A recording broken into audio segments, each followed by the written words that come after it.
Çmenduria e shekullit. Një vajzë ka ndërmend që të bëj një show ku 24 ore mbyllur në një vend transparent, pra në një kuti transparente, njerëzit mund të shkojnë atje dhe t'i bëjnë çfarë të duan. Pra, ky është show i fundit ose show më i çmendur i të gjitha kohrave që është bërë ndonjëherë. Kush është rastisht do t'i lutesha që t'i bëj like faqes shihemi sërish, kush nuk e ka bërë ende, dhe ju falenderoj që jemi për herë bashkë. Më falni që e them shpeshherë, por dikujt nga ju edhe nuk i shkon ndërmend, dhe teksa është këtu, në qoftë se i bën like faqes, nuk ju kushton asgjë, për ne është një diferencë e madhe. Ndaj ju falenderoj që më falni që e kujtoj dhe ju falenderoj që e bëni. Një vajzë që është një nga vajzat më tërheqëse, le të themi, tek një website i famshëm që padyshim dikush nga ju e njeh, që quhet OnlyFans, dhe në këtë website, për ata që nuk e dinë, vajzat ekspozojnë pjesët e trupit dhe njerëzit ekspozojnë dhe çu vetë duke biseduar me dikë dhe këta abonojnë. Dhe sa më shumë abonent të ketë, dhe aq më tepër para merr vajza. Mirë po duhet të dini që kjo vajzë quhet Bonnie Blue. Kjo vajzë është shumë të rejse, thash, është bjonde, kinge, shumë të rejse, dhe ka me mira njerëz që janë të abonuar te kanali i saj. Dhe e dini se sa bën ajo në muaj? Aktualisht ajo bën rreth $600,000 në muaj. Ja, unë përsëris. Bën rreth $600,000 në muaj.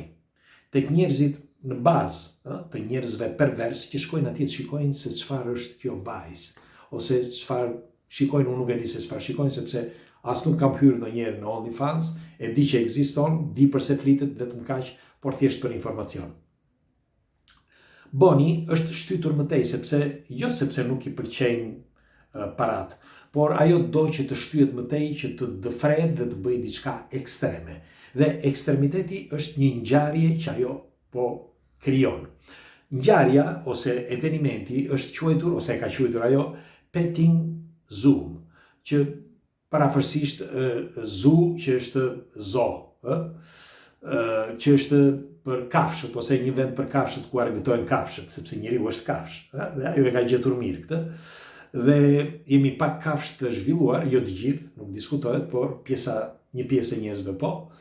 Dhe po thoshe që kjo vajzë, pra Bonnie Blue, ka kërkuar që të bëj këtë ekstremitet. Pra ajo brenda një vendi transparent, ose një dhome, një kutie transparente, e zhveshur totalisht, normal, njerëzit mund t'i bëjnë ç'të duan. Pra brenda 24 orëve mund t'i bëjnë ç'të duan. Dhe padyshim që ajo do jetë në live streaming, por njerëzit që ajo ka zgjedhur, ose që do të zgjedhi, do jenë njerëz nga publiku që kanë paguar para. Nuk di tani sa e ka vënë shifrën, sepse këto janë gjëra private, por mund të ketë vënë shifra marrëmendse. Për shembull, mund të ketë vënë shifra $10,000, $20,000, $50,000, ndoshta $100,000, ndoshta $1 milion, ne nuk e dim këtë. Sepse flitet shumë, por askush nuk e di eksaktësisht se çfarë. Disa thonë që ajo është tërhequr, të tjerë thonë që jo, do ta bëj, do shkoj deri në fund. Megjithatë, ku është çmenduria e kësaj gjëje? Tani po ja u tregoj. Për t'u treguar se si është njeriu dhe sa pervers është njeriu. Dëgjoni me vëmendje, e kemi thënë me qindra herë që njerëzit janë vërtet të çmendur, sepse nëse nuk do të kishte rregulla njeriu do të kishte zhdukur njëri tjetrin. Por dëgjojeni deri në fund për të mirën tuaj, siç ju thash. Në vitin 1974 është bërë një eksperiment i tillë. Një eksperiment që e ka bërë një Marina Abramović, shumë për ishte njohur, nuk dua t'i them dhe emrin, sepse tregohet që sipas konspiracionistëve, kjo grua organizon disa mbrëmje të bukura me disa të niveleve të larta, me disa njerëz të niveleve të larta. Dhe thuhet që lahen me gjak, parafërsisht. Kështu që tani nuk e di. Ndoshta nga kafshët, ndoshta nga njerëzit, nuk e di. Megjithatë, mblidhen her pas here sepse tregohet që bën të tillë. Megjithatë, kjo Marina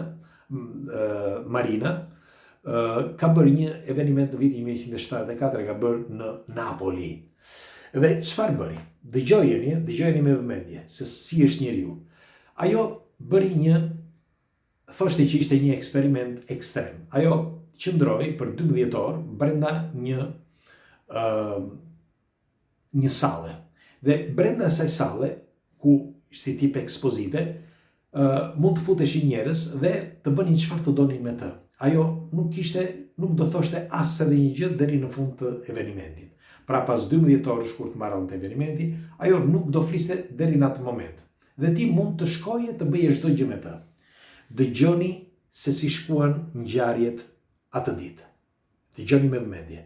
Është një libër kaq i trashë që tregon me fije përpe çdo gjë që ka ndodhur aty, por unë nuk kam lexuar librin, por kam parë dokumentarin. Një dokumentar që nuk e shfaqin më, sepse për shumë arsye, qoftë nga Marina Abramović që tani është në niveleve të larta, siç ju thash, dhe për më tepër sepse që mos të skandalizohen njerëzit. Sepse ju e dini që njeriu, nëse i tregon gjithmonë që shiko, vdiq ky, vrau ai, vrau këtë, njeriu i vjen në mend dhe rriten vrasin, nuk e dini apo jo. Dhe e njëjta gjë ndodh edhe me këtë. Pra, në vitin 1974 kjo u fut në një dhomë dhe u tha njerëzve mund të bëni ç'të doni sepse ishte në një muze të hapur që eksperimenti ishte për trupin e saj. Dhe filluan njerëzit që të vinin. Disa ishin kurioz dhe fillimisht kaluan përpara këtij vendi, kalonin përpara saj, shikonin këtë, ajo nuk lëvizte, pa lëvizu fare, vetëm rrinte kështu. Dhe filluan njerëzit dal nga dal, dikush i prekte fustanin, dikush e prekte këtej, dikush e prekte nga buzët, nga veshët. Dal nga dal filluan që të shtoheshin, dikush i grisi fustanin, një tjetër i shkruajti në ball, po ta shikoni sepse gjeni edhe foto gjithandej, i shkruajti në ball, të tjerët e pickonin, etj. Dhe dal nga dal njerëzit u ambientuan, ata që vinin, duke parë të tjerët që bënin dhe këta. Pra, merreni më sa sadizëm ka atje jashtë. Dhe filluan dhe të tjerët që fillonin të bënin të ushtroni sadizëm mbi të. Duke e qelluar, duke i kapur duart, gishtat që gjërat i thyenin gishtat, e pickonin këtej kush e puthi, kush donte e kafshoi, etj. Pra, ekstremitete të ndryshme. Por nuk marron këtu dhe dëgjojeni me vëmendje. Orët kalonin dhe njerëzit filluan që të kishin epshe dhe filluan të tjerë që të vinin sepse kaloi goj pas goje, fjalë pas fjale dhe njerëzit vinin të tjerë. Vinin ata që ishin jo më sadomas, po ishin dhe killera. Por kishte një gjë. Ajo kishte lënë në tavolinë shumë sende, duke filluar që nga goma, nga shkumsi, nga lapsi, madje gërshër, thik, çekan, bile edhe një pistolet, me një plumb brenda të karikuar plumbin. Pra, e kishte në gojë plumbin. Njerëzit u informuan që të gjithë, që brenda saj pistolete kishte një plumb. Dhe filluan çunat e rinj, filluan që të talleshin me njëri tjetrin, dikush me gërshër, dikush e çau me brisk, sepse kishte edhe brisk, e çau i preu lëkurë me brisk, i doli gjak, etj. Dikush duke i ngulur këtu në qafë atë lapsin, jo shumë deri poshtë, por e nguli duke derisa i doli gjak, etj. Këto janë gjëra serioze, dëgjojeni me vëmendje. Ne nuk po bëjmë konspiracionizëm këtu, por po flasim se si është njeriu. Dëgjojeni me kujdes. Ka ndodhur, nuk është se e shpika unë. Pra ka ndodhur këtu në Itali në vitin 1974, në Napoli. Dhe çfarë bëri kjo? Unë e kisha lexuar disa herë në disa artikuj këtë gjë, por nuk e kisha parë asnjëherë. Dhe para disa muajve, jo muajsh, por para 2-3 viteve, kam parë dokumentarin e plot. Ishte natën vonë pas orës 1:30 të natës, teksa isha duke parë televizorin pas të dokumentarin, dhe aty për aty nuk e prisja se çfarë kishte ndodhur. Dhe më tronditi rënd, më tronditi kaq fort sa që nuk e keni iden. Mua që kisha parë dhe kam parë, mendoj pak shumë gjëra, por dëgjojeni me vëmendje se çfarë ndodhi. Erdhi momenti që po shtyheshin orë pas ore, njerëzit kishin filluar që të lodheshin disa prej tyre që talleshin me të, lodheshin disa të tjerë që shihnin këta duke u lodhur, pra duke u zënë dhe duke u lodhur. Dhe çfarë ndodhi? Gjatë asaj dite, pra nga dita duke filluar nga mesditja dhe më vonë, u ndan njerëzit në 2 grupe. Një grup ishin ata që ishin që donin që t'i bënin keq asaj. Dhe të tjerët ata që e mbronin këtë vajzë. Por dolën vetvetiu, nuk është se disa ishin gra, disa burra, disa ishin vajza, disa ishin djem, megjithatë ishin ndarë në dy grupe.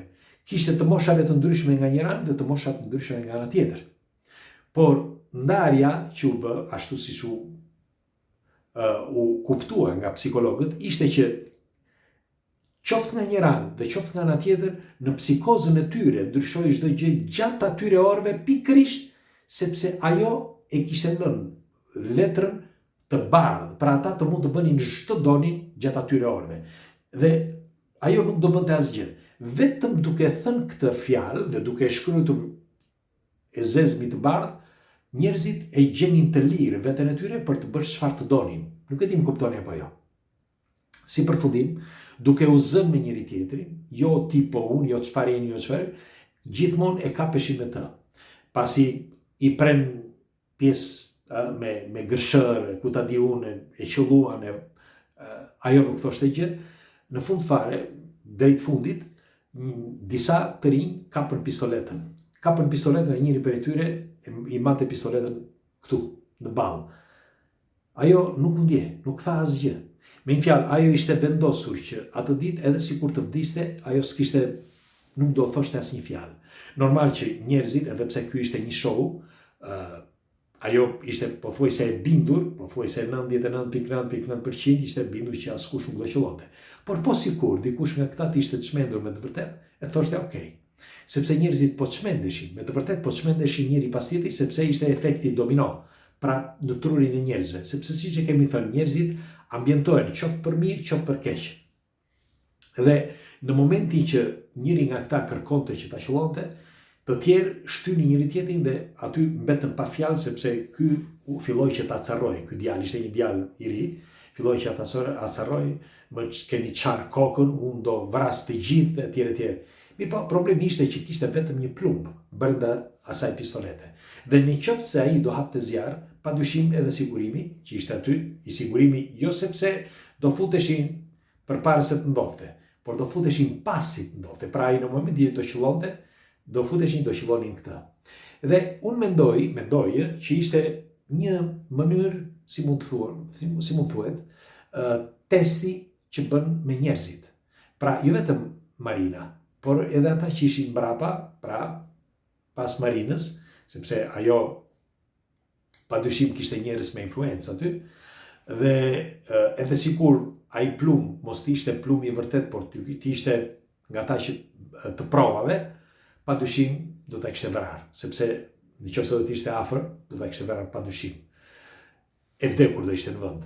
Dhe kështu që në një mënyrë apo në një tjetër ajo do kishte vdekur. Megjithatë, po thosha, në fund fare, pasi u konkretizua me këtë që donte të qëllonte dhe pastaj në fund fare duke shtyr një tjetrin, e la pistoletën aty, e filloi që të qante ky djalë, pasi i hoqën pistoletën dhe e laj pistoletën, dhe pasi e shkëputur pasi e la, ai filloi që të qante dhe kuptoi që kishte bërë një faj, një gabim të madh.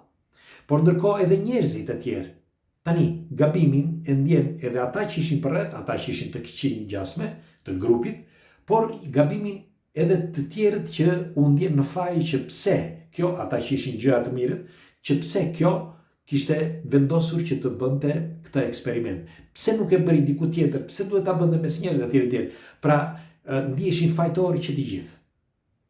Ndiheshin fajtorë që të gjithë. Por kujdes, u ndjen fajtor pikërisht në fund të showut, pra në fund të eksperimentit. Pse nuk u ndjen fajtor më përpara? Pikërisht pra, sepse njeriu ju dha e drejta që të bënin çfarë të donin.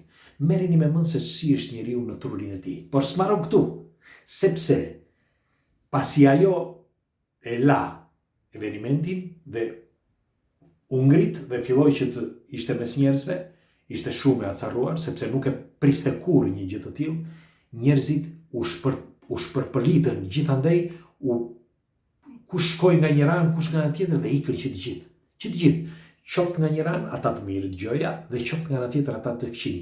Dhe e dini pse? Sepse që të gjithë ndiheshin fajtorë dhe nuk mund ta shikonin dot në sy. Me fjalë nuk mund të përballeshin dot sy për sy me të. nuk mundeshin sepse përballja në sy me të ishte një sfidë dhe ata duke qenë më të vegjël në trup e dini që ajo ishte shumë gjigande në atë eveniment që bëri, sepse testoi mendjen e tyre. Pra ata në subkonsciencë e kuptonin që ishin shumë më pak se ajo.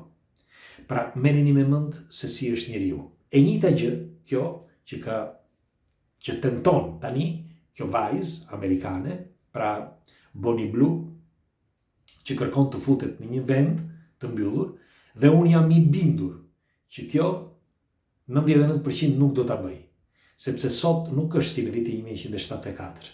Sot dikush për shkakun që ti jep të drejtaj të vret, sepse kush e di sa pervers ka atje jashtë. As nuk e keni iden se sa të çmendur ka atje jashtë. Kështu që ose edhe në qoftë se do ta bëj, mbajeni mend që do të bëj diçka.